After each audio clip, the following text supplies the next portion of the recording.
Today, Lagos, Hi. and I am here with another guest. And this guest is someone I'm really excited to drill because she is a spoken word artist. Or should I say a retired spoken word artist? No. She's still in the game. And the best part of it is also that she works in 9 to 5. I'm not going to say much. I'm going to let her introduce herself. But I promise you, this is one conversation you definitely want to listen to. Enigrace, nice to meet you. My name is Eniola Adeniga, popularly known as Enigrace in the creative space. Clock it. I'm a spoken word artist and I also work in 9 to 5, right? I'm a finance analyst. Spoken word. How did you get into it?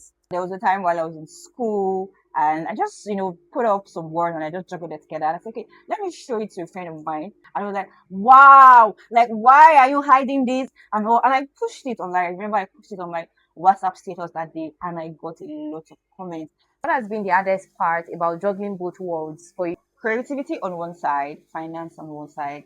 They are both mentally taxing responsibilities. So I think the times where my 95 is very, very, very demanding, right? It takes that creative side from me. It tends to like stifle personal work.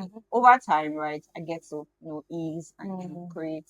What now gets you motivated through this difficult period? I remember how I started, right? And knowing that the words I speak are not just mere words, right? They actually impact words, and yeah, I'll say that's what motivates me. Thank you. And have you ever created something that made you feel so proud or you impacted somebody in a way that you never expected? So I remember last year, right? I put up a video on YouTube. I got quite a number of reviews, but one that really caught my attention was a lady, right? She slid into my DM and she was like, these words were like, I was speaking to her, like she was really grateful. The words were not just words, but like it actually, gave her some clarity in what she was doing at that time. And she was just really grateful that thank you for pouring out yourself. Thank you for not holding back. And I was just really glad that I didn't also over because I could see the results of the work I've put, and it just made me so proud. Like yes, my work is not just my work; it's actually impacting lives. So what advice would you give anybody that like a Nigerian that is trying to juggle being a creative and being a 9 to 5? Because I mean,